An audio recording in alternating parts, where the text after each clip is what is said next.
നമസ്കാരം. SFI പശ്ചാത്തലമുള്ള ജിയോണ ജെയിംസിനെ government പ്ലീഡറായി നിയമിച്ച നടപടി പുനഃപരിശോധിക്കില്ലെന്ന് സർക്കാർ. KSU നേതൃത്വം നേരിട്ട് കണ്ട് നിയമനം റദ്ദാക്കണമെന്ന് ആവശ്യപ്പെട്ടെങ്കിലും മന്ത്രിസഭാ തീരുമാനം മാറ്റാനാകില്ലെന്ന ശക്തമായ നിലപാടാണ് മുഖ്യമന്ത്രി VD സതീശൻ സ്വീകരിച്ചത്.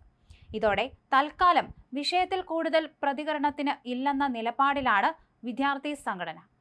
അതേസമയം ജിയോണ ജെയിംസ് ഇടതുപക്ഷക്കാരിയാണെന്ന നിലപാടിൽ ഉറച്ചു നിൽക്കാനും അലോഷ്യസ് സേവ്യറും കൂട്ടരും തീരുമാനിച്ചു. ജിയോണയുടെ ഇടതുപക്ഷ ബന്ധവും CPM പശ്ചാത്തലവും വ്യക്തമാക്കുന്ന തെളിവുകൾ KSU ഭാരവാഹികൾ മുഖ്യമന്ത്രിക്ക് മുന്നിൽ കൈമാറി. LDF ഭരണകാലത്ത് സർക്കാർ അഭിഭാഷകർക്കൊപ്പം സജീവമായി പ്രവർത്തിച്ച ജിയോണ മുൻപ് KSU പ്രവർത്തകർക്കെതിരെയുള്ള കേസുകളിൽ ഹാജരായിരുന്നുവെന്നും പുതിയ ചുമതലയേൽക്കാൻ എത്തിയപ്പോൾ CPM പ്രവർത്തകരാണ് ഒപ്പമുണ്ടായിരുന്നതെന്നും KSU കുറ്റപ്പെടുത്തുന്നു.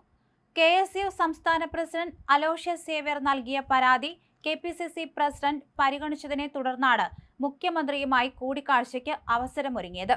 എന്നാൽ ലോയേഴ്സ് കോൺഗ്രസിന്റെ ഔദ്യോഗിക ശുപാർശയുടെ അടിസ്ഥാനത്തിലാണ് നിയമനമെന്നും മന്ത്രിസഭ അംഗീകരിച്ച തീരുമാനം പുനഃപരിശോധിക്കാൻ കഴിയില്ലെന്നും മുഖ്യമന്ത്രി അടിയന്തരമായി വ്യക്തമാക്കി.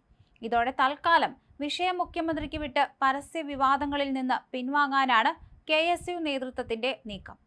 അതേസമയം ഗവൺമെന്റ് പ്ലീഡർ നിയമനങ്ങളെ ചൊല്ലി കോൺഗ്രസ് അനുകൂല അഭിഭാഷക സംഘടനയായ ലോയേഴ്സ് കോൺഗ്രസ് തർക്കവും ഗ്രൂപ്പ് പോരും കത്തുകയാണ്. പുറമേക്ക് രാഷ്ട്രീയ ബന്ധങ്ങളാണ് വിവാദ വിഷയം.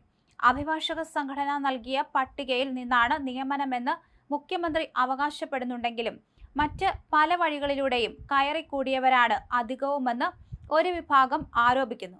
ഇതിൽ പരമ്പരാഗത കോൺഗ്രസ് ഗ്രൂപ്പുകളും മുഖ്യമന്ത്രിയെ പിന്തുണയ്ക്കുന്ന വിഭാഗവും തമ്മിൽ വലിയ ഭിന്നതയിലാണ്. അഭിഭാഷക സംഘടനയുടെ മുൻ സംസ്ഥാന പ്രസിഡന്റ് നിയമനത്തിനെതിരെ കഴിഞ്ഞ ദിവസം കൊച്ചിയിൽ വാർത്താ സമ്മേളനം വിളിച്ചെങ്കിലും അവസാന നിമിഷം നേതൃത്വത്തിന്റെ ഇടപെടലിൽ റദ്ദാക്കി. പ്ലീഡർ തസ്തികകളിലേക്ക് ചില നേതാക്കൾ കോഴ വാങ്ങിയെന്ന് പോലും ആരോപണമുണ്ട്. ഇപ്പോഴത്തെ സാഹചര്യത്തിൽ KSU തുടർ വിവാദങ്ങൾക്കില്ലാതെ പിൻവാങ്ങാനാണ് നീക്കം. മുഖ്യമന്ത്രിയും താനും തമ്മിലോ സർക്കാരും KSUവും തമ്മിലോ ഒരു പ്രശ്നവുമില്ലെന്ന് KSU സംസ്ഥാന പ്രസിഡന്റ് അലോഷ്യസ് സേവ്യർ കഴിഞ്ഞ ദിവസം വ്യക്തമാക്കിയിരുന്നു. വിമർശനങ്ങളിൽ ഒരിടത്തും VD സതീശന്റെ പേര് പറഞ്ഞിട്ടില്ല. തിരുത്തലുകൾ ആവശ്യമാണെന്നാണ് പറഞ്ഞത്. ഇതുവരെയുള്ള ഒരു പ്രസ്താവനകളിലും മുഖ്യമന്ത്രിയുടെ പേര് മോശമാക്കിയിട്ടില്ല. പിള്ളേരുടെ ആശങ്ക പരിഹരിക്കണമെന്ന് മാത്രമേ പറഞ്ഞിട്ടുള്ളൂ. അവർക്ക് വേണ്ടി സംസാരിക്കേണ്ടത് ഞങ്ങളല്ലേ. SFI സംസ്ഥാന സെക്രട്ടറിക്ക് KSU പിള്ളേർക്ക് വേണ്ടി സംസാരിക്കാൻ പറ്റില്ലല്ലോ. ഇത് ഒരിക്കലും ഒരു ഗ്രൂപ്പ് വിഷയമല്ല, സംഘടനാ വിഷയം മാത്രമാണ്. സർക്കാരും KSUവും തമ്മിൽ ശീതയുദ്ധമില്ലെന്നും അലോഷ്യസ് സേവ്യർ പറഞ്ഞു. ഡീൻ കുര്യാക്കോസ് 100% പാർട്ടിക്കാരനാണ്. 2022 മുതൽ ജിയോണ ലോയേഴ്സ് കോൺഗ്രസിന്റെ പ്രവർത്തക ആയിരുന്നുവെന്നാണ് അദ്ദേഹം പറയുന്നത്. ലോയേഴ്സ് കോൺഗ്രസിന് ആയിരക്കണക്കിന് പ്രവർത്തകരുണ്ട്. അപ്പോൾ അതിൽ എന്തുകൊണ്ട് ജിയോണ എന്നൊരു പ്രശ്നമുണ്ട്? എന്താണ് പാർട്ടിക്ക് അവർ നൽകിയ സംഭാവന എന്നാണ് അലോഷ്യസ് ചോദിക്കുന്നത്.